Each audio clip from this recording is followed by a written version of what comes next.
That's exactly what this is. All right, we're live. Hello. Hello. We are live. Yes. We are live. all right. This is EMG Radio episode number 33, I think. Booyah. I'm gonna have to keep one headphone off. I can't hear Michael. So, what's the agenda tonight then, chaps? It's a good question. First off, I'm Randy, but if anybody listens to the podcast, they know who I am. Yeah, And know who you are. Tell me about you guys. Who are you guys? Okay, I am Michael. You may know me as Glass. You probably don't. But yeah, I write music as Glass. That's who I am. I am British, obviously. And yeah, that's who I am. And over to you. I'm Simon, and you may recognise me by a series of incoherent phrases that are meant to sound like Venny You're Tappy. And yeah, I'm very similar to Michael. I'm British. Yeah. Oh, it's going swimmingly. Yes. It hasn't. I'm sorry, I messed up your intro there, but yeah, you cracked me up on that. Yeah, I butcher that title constantly. It's not meant to make sense in any way. It's not actually meant to mean anything. What does Venny You're Tappy mean? Nothing. Yeah, literally. Literally nothing. I didn't want it to mean anything. That's cool. I know that sounds really No, it doesn't up sound... my own arse. And No, are we no, allowed to swear on this, by the way? Of course. Yeah, oh yeah, that's fine. Alright. In that case, I'd just like to say fuck. Yeah, I know it does sound really up its own arse a tiny bit, but it's just I didn't want it to mean anything, and that was it. Everything else I came up with seemed to be connected to something, and it gave an implication I didn't want. Yeah, that's fair enough. That is fair enough. Yeah. I think so. Yeah. So yeah. All right. Well, yeah, there's the three of us. We're just kind of gonna do the live free-for-all type episode. Hopefully we can get more people in here a little bit later. If not, oh well, they're missing out. They are missing Indeed. out. That's damn true.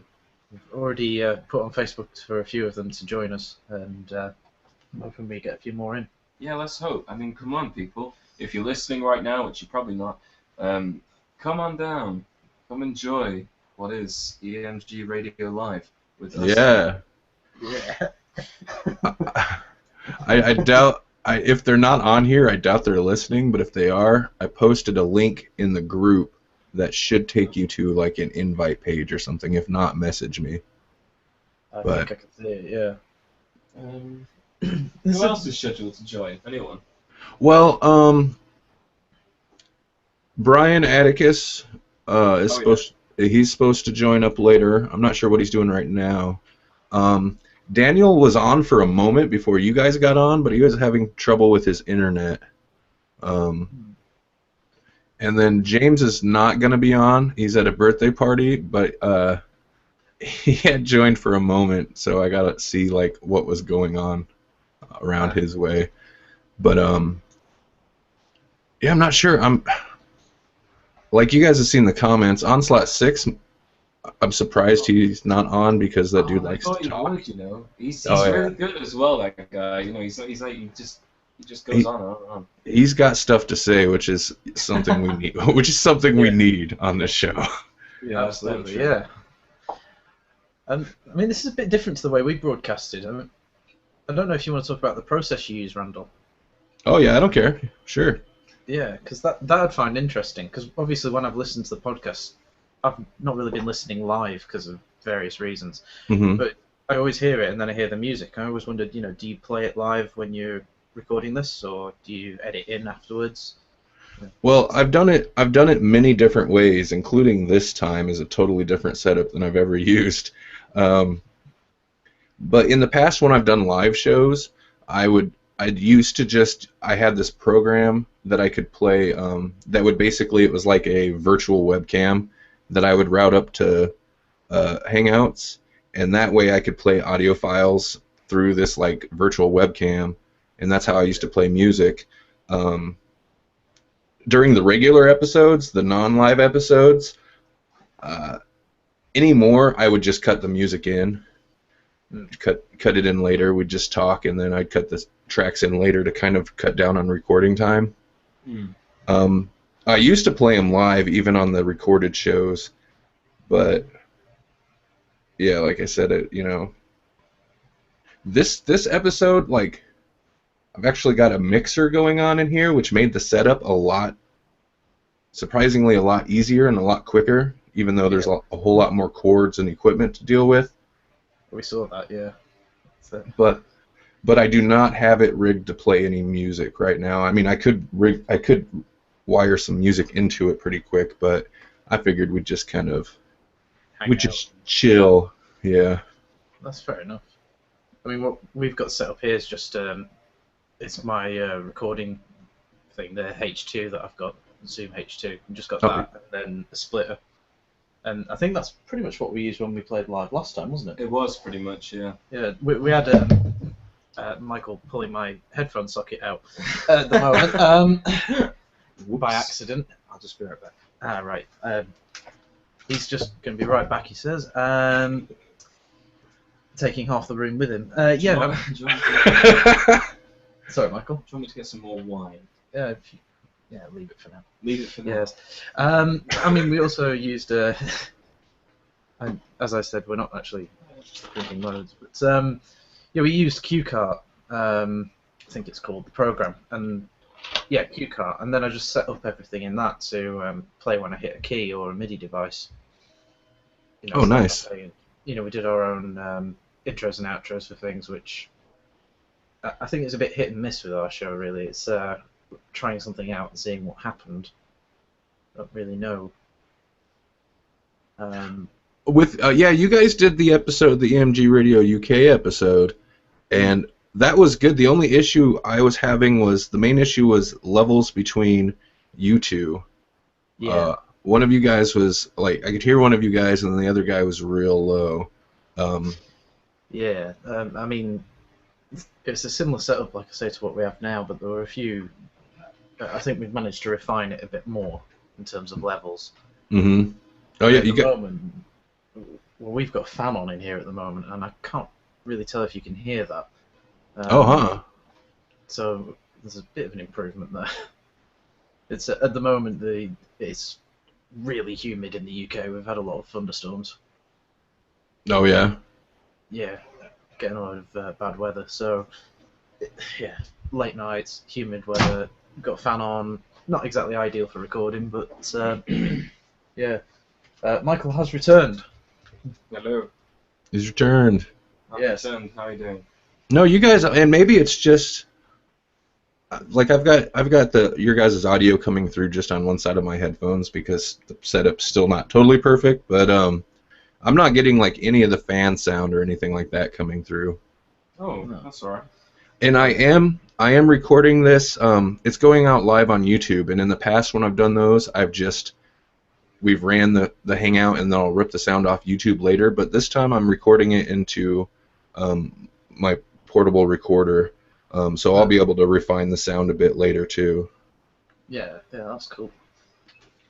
We could try and make an Inception thing here where we could the YouTube one and plug it back into this. Michael is doing something right now. I'm sure. Sharing the link. Ah, right. He's getting other people to listen. Oh yeah, good. Yeah, I threw the link out. A huge ramble. Spread it around. Yeah, indeed. I don't know. I mean, have you got any subjects you want to talk about, guys? Who? Me? Any of us? Yeah. Okay. Let's talk about. Well, is anyone else here, or is it just us? It's just us so far. Oh right. This is Randall, you're a smoker, right? I am a smoker. Yeah. Cool. What do you smoke?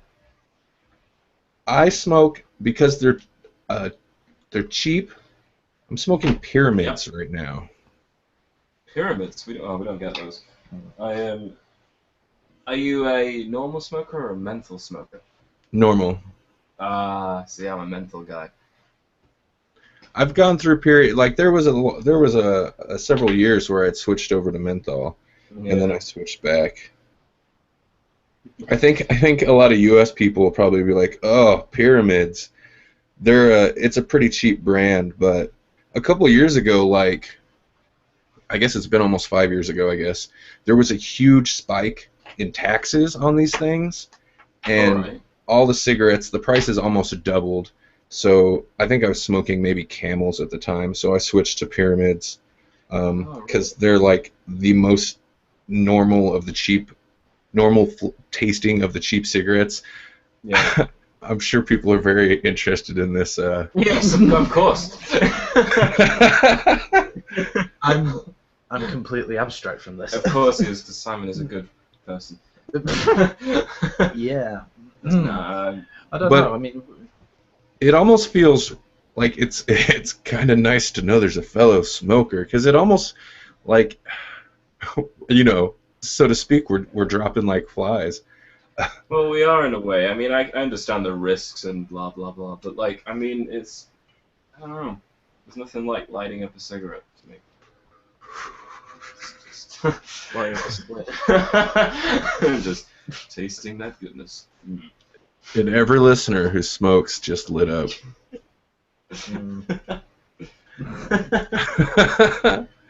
Anyway, back to music. Music, yes. Music. Or Yeah, electronic music. Go on, Simon.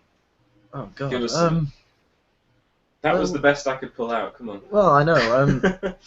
In the UK at the moment, somebody I went to college with is now currently #1 in the charts. Really? Who's that? That one we were looking at before on the news, somebody called Rixton. I have no idea who they are. Okay, no, that's amazing. And what I'd like to talk about as a result of that is the meaningless of pop charts. Yeah. Yeah, okay. That sounds good. I'm down.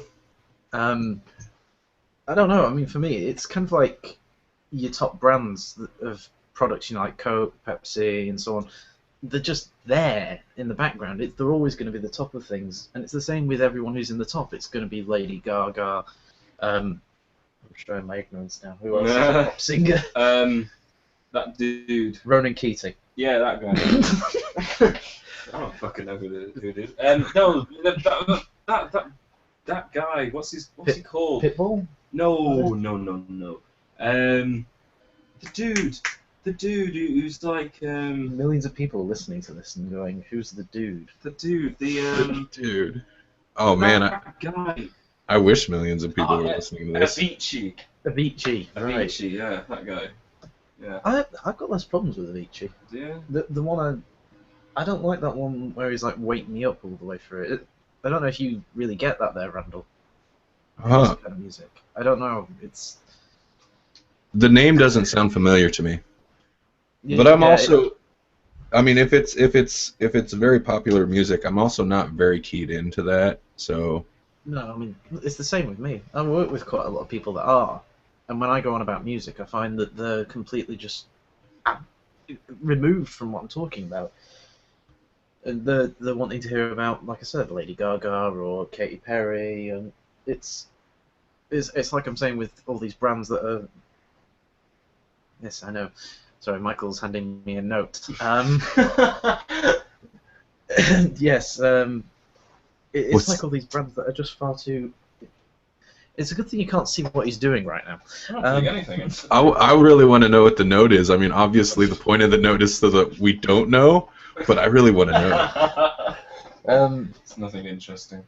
It involves more wine. Gotcha. We haven't actually drunk that much. We've drunk one glass. Well, I've had a few before, but you know, we need more. Come on. Let's leave it for now. We're probably going to get moved very shortly. So. Moved? Oh. Yes, like I said. Okay. Well, we can't leave Randall on his own. Well, no. If you guys have to, that's fine. I can deal with it. If you guys have to move. What will you talk about? What will you talk about if you're alone? I'll find something. Probably myself. No, yeah, the pop culture, the pop music thing is like, I just don't understand how. But that's, since it is pop music, it's the popular music. It is most people are into that, but I just don't understand the the mentality of you're just like all of a sudden it's on the radio, you're told this is the hot thing, and then and you just buy it. You're just like, yeah, okay, I'm into this. Like without, I don't know, I just don't get that. Like I'm into what I like. I find stuff I like and I listen to it, and it's not just whatever. Well, I always think it just comes down to the fact that there are people in the world who have a kind of understanding of music and a deeper understanding of music. Where it's like you or I, where we kind of appreciate music for a certain set of reasons, and then there's other people who music is kind of an extension of socialness, and it's kind of like, well, I enjoy this kind of music because this is easy to listen to and everyone likes it. Have you seen the David Firth animation? Sorry, just to interrupt you. No, I haven't. No. There's a guy called Salad Fingers. Yeah, Salad Fingers, okay. Creepy animations. Well, the same guy who did some stuff for BBC Three over here, which is like our national broadcaster. It's owned by the government, although it's separate.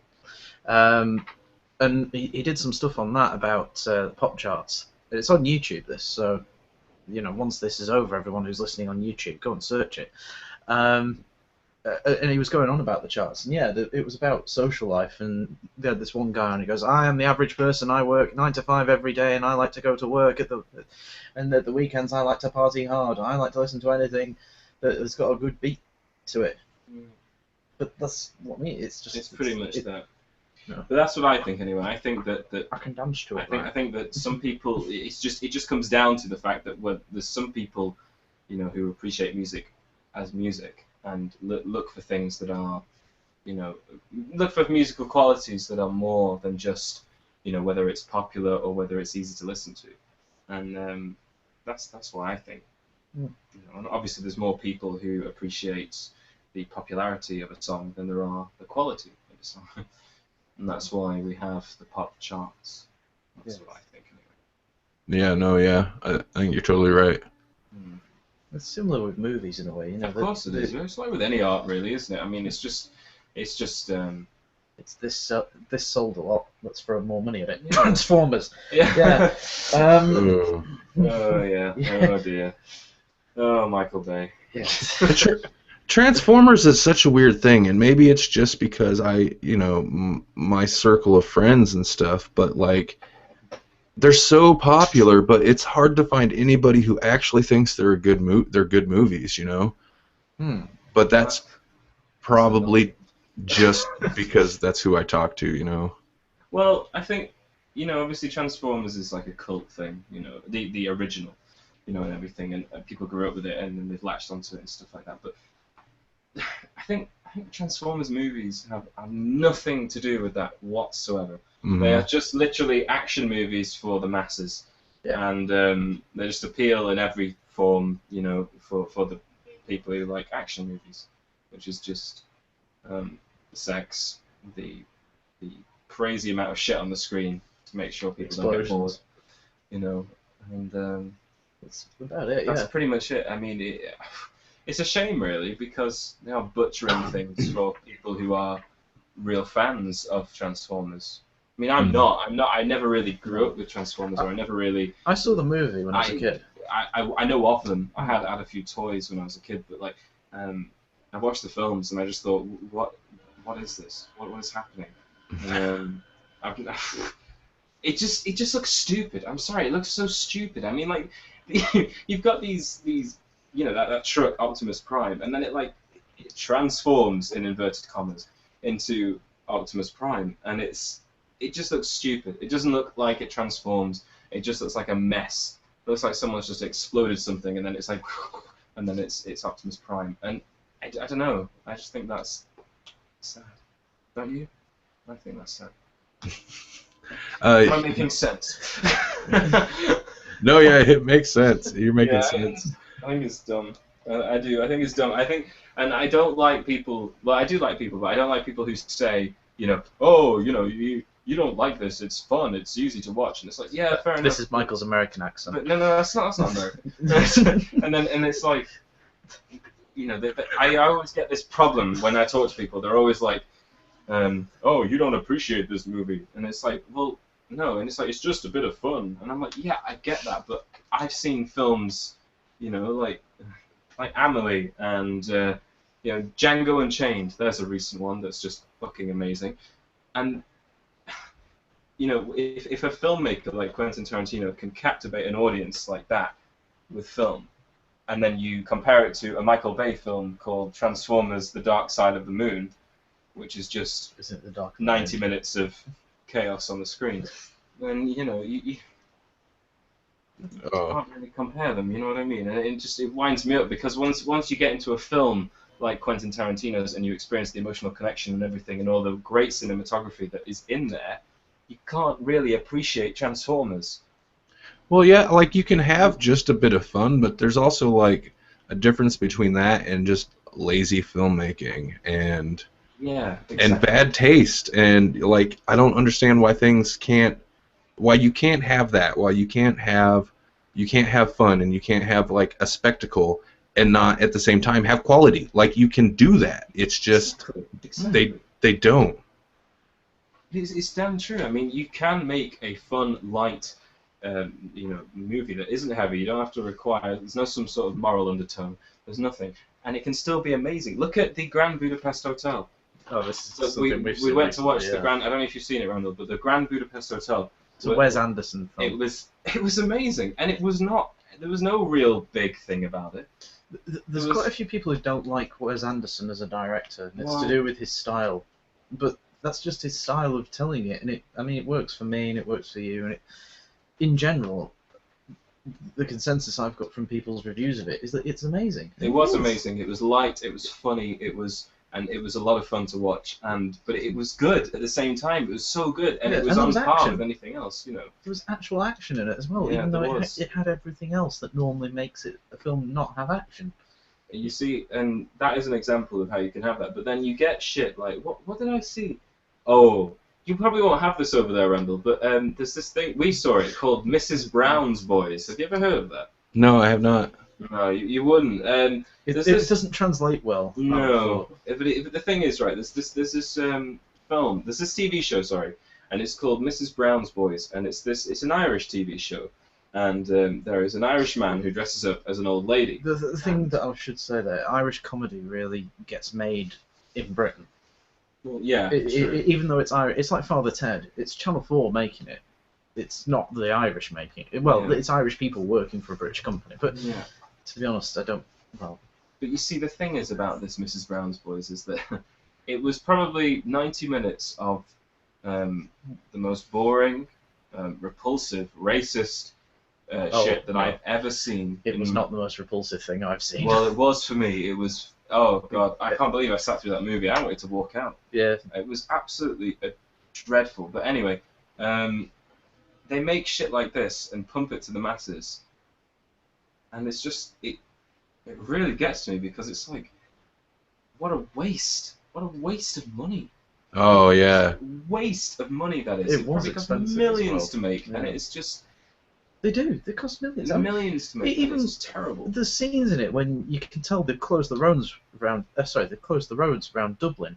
I mean, I've been to Dublin. And I know where they were, and you can see in the background all these cars with police stood in front of them, like, no, the road's closed while they film.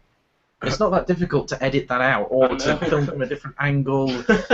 And the thing is, in order to close the roads, they probably paid a good few thousand at the very least, and then on top of that you've got catering and all. And you think, for God's sake, just pay a tiny bit more attention to detail. They weren't going for that though, were they? No. They were just going for, let's throw as many cheap gags and as much racist shit on the screen.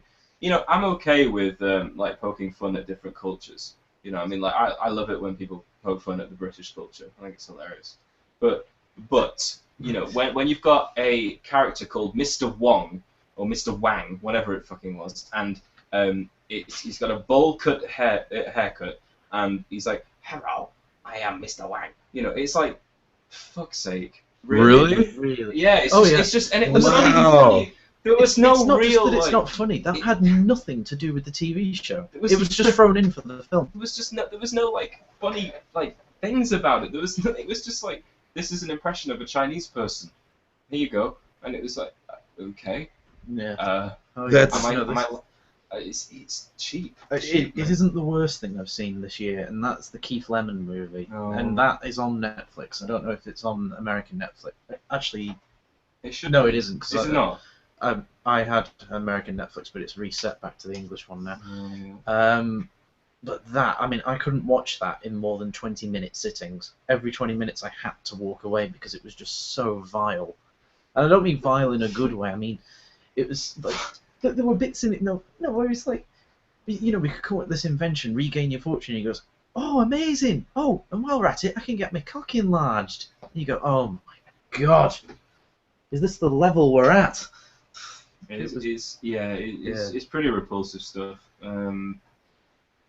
It's just the thing you see with British films that are coming out these days. They all seem to be that kind of shock value humour. Yeah. It just isn't funny anymore. Yeah. So nobody's shocked. God damn, it's hard to be shocked these days. Really, you just go on nobody 4chan. gives a shit. Well, exactly. Or Encyclopedia Dramatica. Yeah, but I mean, nobody gives a shit. And having said that, have you seen Tommy Wiseau's The Room, Randall? No, I have heard of it, but I have not seen it. Oh, you need to watch that. Yes. You're in for a treat. Oh God, that is so obtuse. I was recently watching something about some YouTube video about strange cult movies, and that was one that they were talking about, and I've heard about it before, but they had some clips from it, and you are tearing me apart, Lisa. Honestly, you should dedicate a couple of hours just to watch that, because it is a life-changing experience. It is totally amazing. The funniest thing about it is that the guy Tommy Wiseau afterwards, after the the abhorrent reviews that it got, he claimed it was a black comedy. And just said, because it didn't work. It was a dark comedy, and it's complete rubbish. That's the same thing as like being when you fall over and somebody laughs, you go, "Oh yeah, I meant to do that." Yeah, exactly. It was not intentional whatsoever. It was just it's fucked up. Yeah, that's good though. That falls in line with a conversation I've had a couple times recently about like bad movies. Excuse me, intentionally bad movies versus like movies that are just bad but are enjoyable. Yeah. And you've got stuff like that where I've heard that since then he's been like, oh no, this was all intentional, but it wasn't. The consensus. There's a great interview with him and the other male lead. I forget the guy's name, but in that you just watch it and you can see the other guy's just nodding his head and looking at the camera dead on and just goes, no, none of this is true. Have you ever seen Russian Terminator? No. No. Watch that. It's on YouTube. Type in the Russian Terminator. Okay. It's nothing to do with the Terminator. Okay. It's about a Russian ninja, but for some reason the film is called Russian Terminator. And that is another amazingly bad movie that is hilarious to watch. I would totally recommend that. It's absolutely fantastic, especially with friends. Watch it with friends. It's amazing. You'll oh my God. And then there is what else is there? Titanic 2. Oh God, The Asylum. Titanic 2 is amazing. The Asylum. These are definitely on Netflix. Okay. You should watch that. That's amazing. Titanic 2 is just astonishingly bad in every single respect. These same guys, right? They've done several other films. One of them's called Snakes on a Train. Yeah.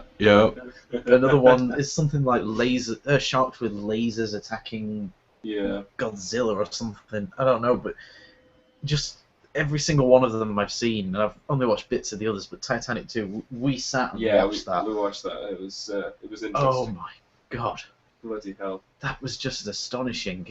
The best bit was there's one scene where it shows that, like, oh God, we're about to hit an iceberg, we better hit the brakes. And they stop the ship within about a foot. Yeah, the ship stops dead in the water. Oh. It's so And the funniest thing, there's this scene where they're running through like the tunnels and there's concrete. Yeah. Concrete walls all over the place. Concrete walls on the ship.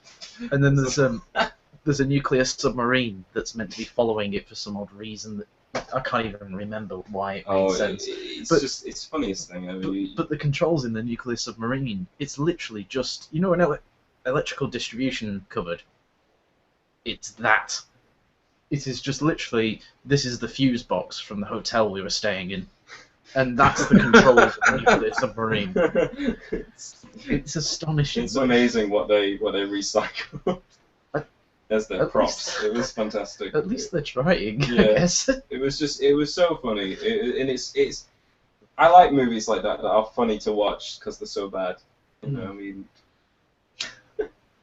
Titanic too. My God.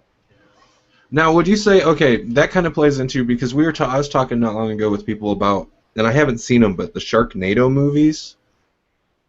Are you familiar with this at all? Those. No. Oh, okay. Well, they're like made for Sci-Fi Channel movies, Okay. and they're just bad. It's Sharknado. It's a tornado with sharks in it. Or Oh something. yeah, I've just found it. 82% on Rotten Tomatoes. Fantastic. Okay. What does it have? 82%. 82%? Are you serious? Wow. I am serious. Oh my God. Okay, well, we were discussing, like, you've got something like The Room, where it's so bad, it's good, but it's not intentionally bad. Like, somebody was trying. But then you've got, like, those Asylum movies, and, well, maybe there's a slightly higher level of competency there. But, and then, like, Sharknado, where they know it's bad. They're in it. They're going into it to make a bad movie. And I was kind of like, well, that I don't know if I like that. That kind of, you know, takes some of the fun out of it. Yeah. But then you've got stuff like the Trauma movies, like the Toxic Avenger and stuff. Again, not heard of that. Hang on. Are you serious? No. Whoa. Yeah, the Trauma movies. Those are Bad. fun, but they're also intentionally bad. Like, there's no. I'm pretty sure, like, they just went into it making a movie. I don't think there was, like. Yeah, I can see them here. It's like 3 stars on IMDb, which isn't amazing. It's not bad, I guess, but maybe that's because they've realised that it's meant to be, you know, intentionally bad. I don't know. While we're on about bad movies, Nick Cage. Okay, yeah, this I sorry, go ahead. Vampire's Kiss. That is an astonishing film. How on earth did it? Have you seen that? I haven't, no. I have. Yeah, there's the bit where he's going through the alphabet. Like, and then at the end, the woman just goes, "Oh, you know your alphabet." What the why is that in there? That movie's weird, and it's like, it's one that embraces the weird Nicolas Cage. Oh, it's like it was written for him. Oh yeah, for sure. I kind of like, I kind of can't stand him, but in certain roles, it works because, I don't know, it's. They'll put him in movies where it's not appropriate, but he's always Nicolas Cage. Like, he's always weird. Oh yeah. Oh, he is Nicolas Cage in everything he's in. Yeah. It's like the national treasure. Yeah. Oh. It's just- Oh god, I actually really love those films just because of just how crazy they are. They're Yeah, just all over. I just don't handle Nicolas Cage in what could be a serious movie very well. You know what I mean? Certain movies like Vampire's Kiss, like, suits him, but God, he's so over the top. Yeah, he is. Yeah. He is over the top. I don't know. I mean, his remake of The Wicker Man was something that I really couldn't deal with it. I think that's maybe more to do with the fact that I really like the original. Yeah, I have not watched the remake. I don't know that I will. You've seen the original though? Yeah, I have seen the original. It's one of my favourite films ever. That it's just the darkness of the whole thing. I still haven't seen it. You need to watch it. I know I do. I need to watch that. If Michael is still sober after this, I'm going to force him to watch it. Yeah, watch that. And that movie's crazy in its own right. Like, there's the bit with the song, where the guy's staying in the room and the lady's in the other, like, the adjoining room. Brett, I forget her name now. Yeah, she was in James Bond, Man with the Golden Gun. Oh, really? Yeah, she plays the there's one of the agents that's blonde, and he throws her into a cupboard at one point. Oh. Man with the which Bond movie? Who was Bond in that one?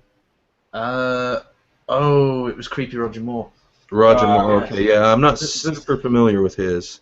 There's one scene in it with this Brett lady, and he says he's trying to seduce her, and he says, "There's really nothing else for us to do tonight, or is there?" And it's so. Ooh, That really.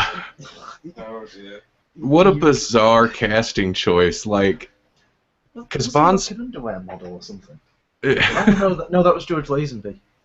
He was an Australian underwear model. Really? Yeah, the one who was in the one where he gets married. I'm sorry, but the best Bond is Timothy Dalton. I agree. For me, Really? anyway. Yeah, yeah. Absolutely. Yeah. Definitely better than Sean Gotta be. Connery. Gotta be. That's going to go down really He did unpopular. 2 films. That's all he did. 2 films, and he got it perfect. Mm. Living Daylights is probably the best Bond Yes. there's several of those I should rewatch. film. Yeah. Definitely, yeah. What was the other one he was in? It was Living Daylights and License to Kill. Yeah, Living Daylights is the best one. Definitely. Out of those 2. It's a mixed bag with them. I think at the moment it's losing its sort of story. If you go back to some of the early ones, particularly when they were still doing the Ian Fleming books, he was going through the same villains under different disguises, and now it's just every time, oh look, some rich billionaire in Eastern Europe or North Korea or Cuba has suddenly got his hands on a huge weapon, let's go and stop him. That seems to be what all of them are. With Daniel Craig, they did Casino Royale, and that was a really amazing film. It was so good. The climax of that film was a poker game, and I thought that was amazing. Yeah. And then they did Quantum of Solace, which was just... Ugh. Well, Casino Royale was an Ian Fleming book. I know. It was amazing because it was the story of Bond before he got his heart broken, which I thought was just fantastic. And then Quantum of Solace was... And then Skyfall, I've only seen it once. It was alright. I didn't mind Skyfall. It was okay. Considering everything. It was alright, but it's just still, it's not the same. There's nothing like... The Living Daylights was just... It's one of my favourite films ever. It was just so good, so perfect. It certainly set the tone well. I mean, I've been to some of the places where that was done, because I've been to Morocco and Gibraltar, and it's maybe because it's so recent, I don't know, but it seems to capture it so well. The actual ambience and everything. You feel right when you watch it back, I think. Yeah. But it's just me. I don't know. No, I don't think it's yeah, I mean, for me, that's why it's such a better film. Overall. I'm not sure. I love where this conversation's gone. I know. So unexpected. I know. We've ended up talking about films, and we're meant to be talking about music. Well, it doesn't matter. Truth be told, like music, oftentimes we don't discuss music much on the podcast. No. Which is okay, I think. It's alright. Yeah. Michael is disappearing for a cigarette. What appears to be a cigarette. So, yeah. Alright. What can you do? I'll be back shortly. So this is the problem with smoking during radio shows. You end up constantly leaving the room. Well, if it was the 70s, we wouldn't have a problem, would we? Well, I don't know. But it is. Okay. I sleep in near to here, so I don't really want it to smell. Can I just go? Am I just right to us? Yeah. I don't know. I mean, we could talk about something I'm interested in, Randall. Is I saw the label quite recently. Oh yeah. And I mean, I've read bits and pieces, but obviously you don't hear it all in one go through that. It's kind of, I mean, it's kind of been coming together in bits and pieces. Like, I'm still getting it together, like the system and the whole thing, and try to like gauge what exactly it'll be, what people will need for it to be, you know. Yeah. But yeah, so it's an idea I've had for a long time, obviously, and it came up on Twitter, and that kind of pushed me to like run forward with it because there was interest.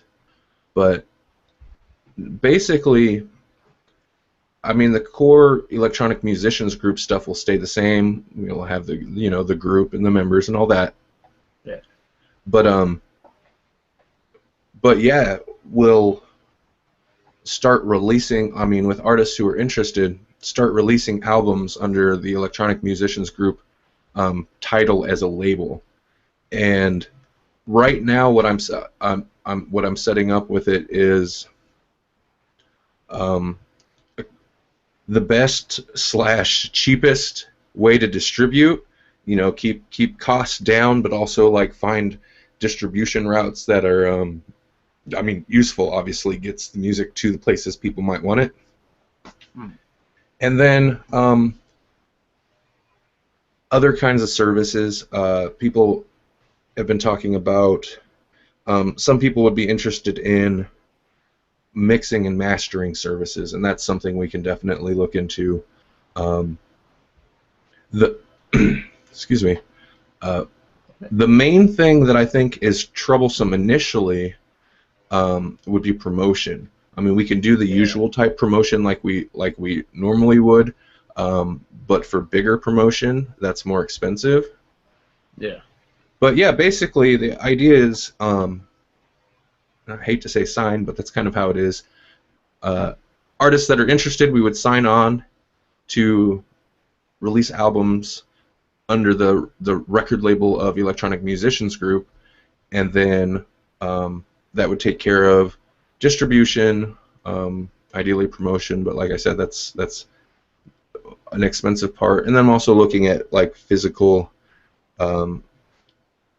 distribution of like physical CDs and stuff like that.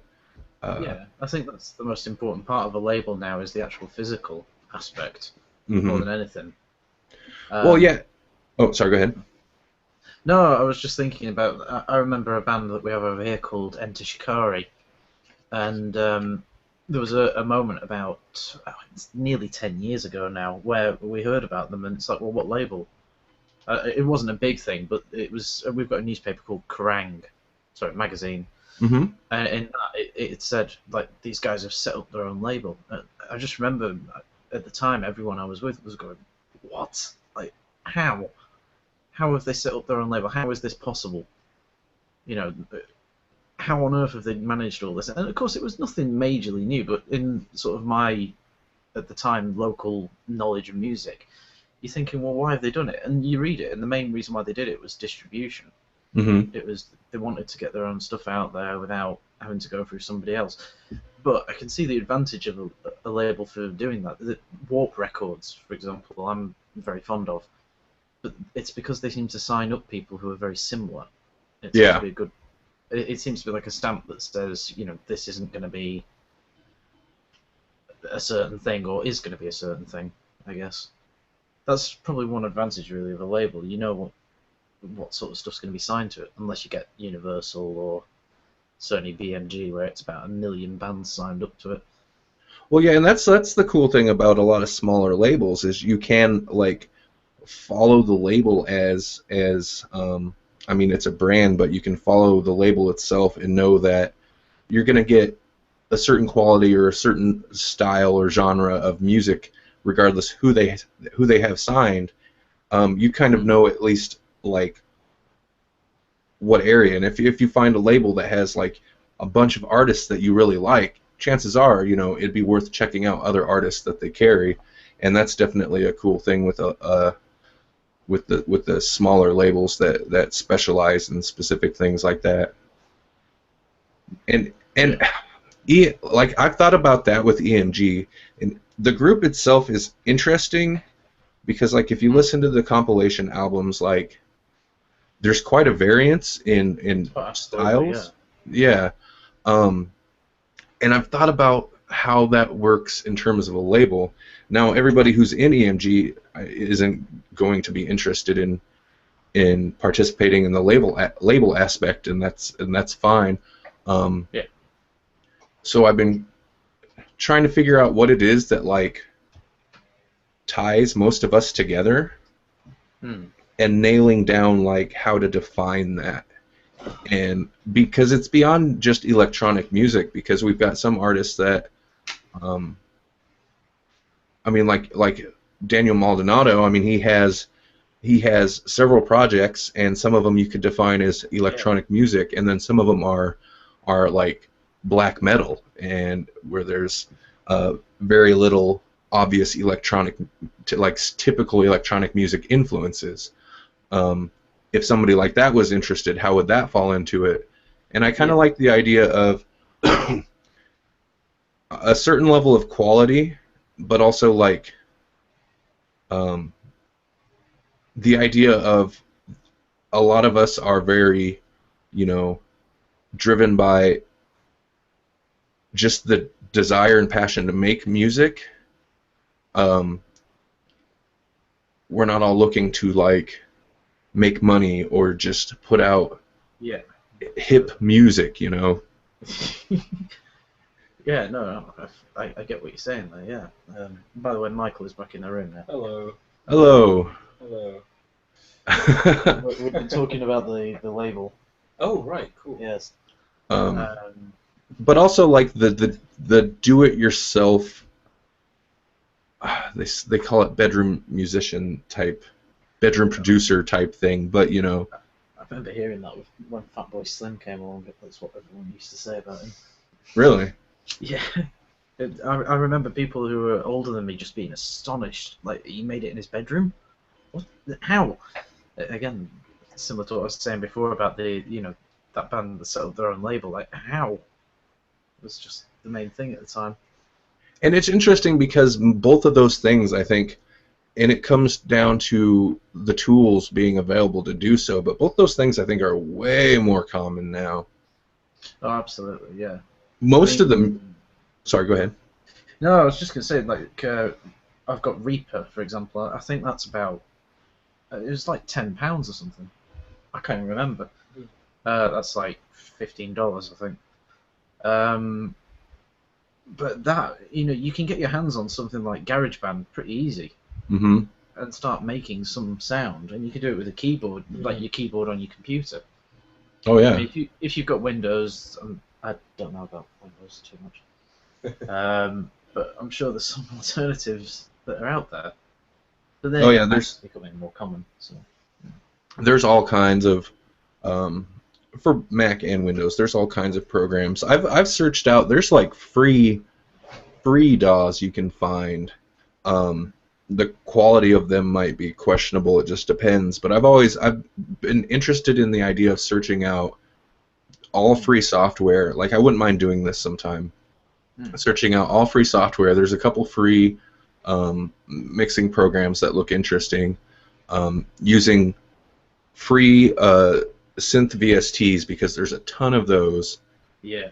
And then if there's any samples or anything, free samples, and just to put together an EP or something and be like, you can do it without any money. Like, you just need a computer or something, and like just the practice, just like do it. You don't need, it doesn't cost anything to make this happen, Yeah.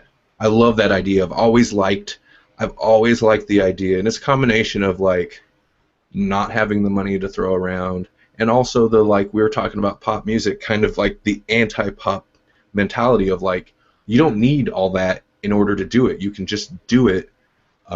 You can work as cheap and ghetto as you need, so long as you, like, if you have the know-how, you can make it work and it can sound good. I've always liked that concept. I mean, it's something that's been going for a while now, that kind of ethos behind music. There's from like about the 60s and the 70s, you've got people like the Portsmouth Sinfonietta, and their whole idea was, it was with classical music, but what they did was they got people to come in who either didn't know what the instruments were or couldn't sight read or anything like that. Yeah. And they got them to play, and they're still able to produce something. Okay, it sounded, everybody burst out laughing at it, but they were able to just go with it without any real formal training. And I think that's really what music should be about. It should be open to as many people as possible. Mm-hmm. You know, to try, and there shouldn't be a barrier like, oh, you have to have this much money to take part. Oh yeah, I totally agree, and I don't think it's something that's like naturally built into everybody, but I think potentially anybody, if they had the interest, can make music, and they can, you know, potentially make decent music too. Like if you've got a DAW and you figure out how, like, working with MIDI and plugins is pretty easy. I think at first it might seem intimidating to new people. It's pretty easy, and you can write as complex stuff as, you know, I mean, you could just sound it out with your ear, listen to like what notes sound good, and you don't even have to know how to play an instrument to write some pretty fantastic stuff. Definitely. I agree, yeah. Absolutely. I mean, having that training helps, but I think even if you don't have that, with practice, just like, well, that doesn't sound good, this sounds good. You figure out what sounds good and what doesn't. Like, you could just, you know, anybody can do it. Well, that's the thing. I mean, like with most of my music that I do, I mean, it's obviously I'm good at piano, but really that doesn't come into it that much. I mean, it is more just you know, thinking, oh, that sounds really good together. Yeah. You know, definitely. When I'm putting things together, like especially with like drums, anyway, or percussion, you know, and it's never really about, you know, my knowledge in music theory or anything like that. No, it's just literally, this sounds good. Okay, let's do it like that. You know, it's never really when it comes in, and I think that's what's the fantastic thing about music software and, you know, DAWs is that it's just it allows people without that background to kind of just create. Yeah, you know? I mean, for me, the biggest thing about being able to create music electronically and using DAWs is the fact you can start using just about anything for music. Yeah. I'm quite a big fan of Matthew Herbert, who he's done quite a lot of stuff actually. He remixed Bjork quite recently. Oh, right. But he created an entire album out of the sounds of a pig, and I mean, besides the fact that it was completely gruesome because it included the sounds of its blood in an organ and weird things, but it's the fact that now anything can become part of sound. I quite like removing as much of the historical sort of instruments from my music. Might throw in some when I think they're appropriate, but that's the thing, you now have a wider palette. You can look at just about anything. Mm-hmm. And like we're saying, you don't need as much training, and it makes things more. It gives a bigger variety, I think.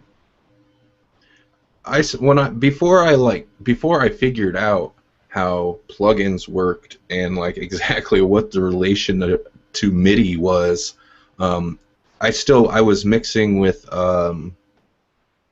various versions of Acid Music and Acid Pro for years and years, and the really nice thing with Acid was the ability to, I mean, just about every DAW does it now, but Acid was one of the earlier ones that started where you could pitch samples around easily and keep tempo and stuff like that. A lot of times, like, a lot of DAWs offer you, like, when you export a sound file, you can export it acidized, and that just kind of saves some of the like tempo and pitch information, and that comes from the system that Acid used for pitching samples around. Even though the program itself is kind of dead at this point, that initial like pitching system is still implemented in various forms. Anyway, that was the thing. Like, you could take any sound, and I'd load up whatever sound. You know, maybe it was I'd hit a single note on my guitar, or you could. Excuse me. That was a bad one. That was a lot louder than I expected. Or a sound recording, and you can pitch it around, and there you have a virtual instrument based on any sound you fed into it. Yeah. And you can pitch that around to different notes. I like that idea, and it reminds me of, like you were talking about with that the album with the pig sounds. Like, you could take just kind of abstract noises and sound recordings, and you can manipulate them in any way. But I love the idea of pitching them around and essentially you could take this strange field recording and turn it into an instrument of sorts, and hit different notes with it. No idea how that's done. That's why I like Acid. It's really simple. You highlight it, and then you hit plus or minus, and it just goes up one note at a time. Yeah. Well, we've covered about an hour now. Unfortunately, we are actually going to have to either move or wrap up. But it'll probably be about 10-15 minutes till we're set up again, if we do that. I think it would probably be all right to wrap up. I think it's just going to be us for this episode. It's just been us, you know. I don't know that we're going to get anybody else in, so I think it'd probably be all right to wrap up. We covered a lot of interesting and unexpected subjects. Yeah. We'll have to do another one at some point when we've got more time. Absolutely. It's difficult with the time zones, isn't it? Yeah. But we were discussing this the other day on the EMG group. We're going on about how in my head I'm going, well, it's summertime here, then convert it back to GMT, and then because we rarely ever come across time zones. Yeah, it's hard for me to keep it straight in my head. I need to I think eventually I'll just put out a chart and be like, okay, these people are in this time zone, you know, and I'll just list a chart for my own reference. But and then also often on my end when I do these shows, it'll be afternoon or evening, but you guys are something like 6 hours later than I am. So that puts it to midnight. Oh yeah, it's 5:44 right here. So yeah, that puts you guys so much later. I can tell you how it's going to go. It's going to get darker. That didn't work, but yeah. So yeah, I think we kind of need to look at trying to arrange one. I mean, there's one. Is it Risto? I can never know how to pronounce it. There's one guy I think it's Risto. I think that's how it's pronounced. I think he's in Estonia. Yeah. That's even further ahead. I think that's about 2 hours ahead of us. It'd be nice to get him on one show. Yeah, I'll have to. Well, I think I'll have to do it earlier. Like today was a day off, so it wouldn't have been bad. But I stayed up late last night, so I didn't get up till noon today. What I need to do is start earlier, and we can do an early show my time, so we can actually hit you guys in the afternoon or evening. So it's not midnight when we're wrapping up. That wouldn't be a problem. And I've been busy lately, and I think with the label stuff, I'm gonna get busier. So of all my projects, the EMG radios are that's the one that kind of gets the axe. Yeah. And I feel bad for that. I feel bad for going weeks to a month without an episode, but I like these live episodes, so I'm going to try to do more of these because this is just much less of a time constraint for me. No, it's sit down and get it done in one go. Yeah, exactly. That's always the best way of getting these things done, I think. Definitely. Right, so we'll... no, I was just going to say... No, that's fine. I was just going to say, we'll try to do more of these. Definitely. All right, then. So on that note, we'll wrap up everything. All right, thanks, guys. It's awesome having you guys on here. Alrighty. This is kind of an unofficial EMG Radio UK sequel. Yeah. We are planning to get around to that at some point. We have discussed it. It's just a case of work, and I mean. Michael works weeks, I work weekends, and part of the week. So it's our free time never overlaps, really. Yeah. No, I know how it goes. But all right, yeah, no, we'll talk about that more online sometime. Definitely. But thanks, guys. You guys take it easy. Have a good night. Enjoy the rest of your wine. Will do. We shall. And go watch. What were you gonna go watch? Oh, what were you gonna make him watch? The Wicker Man. I was gonna Yeah, say. go watch The Wicker Man. We will. Yes. All right, Randall. All right. Take care. See you, Randall. Yep, take it easy. Bye. Bye. All right, and thanks to everyone else for listening today. It was a pretty wild episode. Talked about James Bond, all kinds of things. As usual, check out electronicmusiciansgroup.com and emgradio.com for more music and more podcasts. And that's it. Have a good week.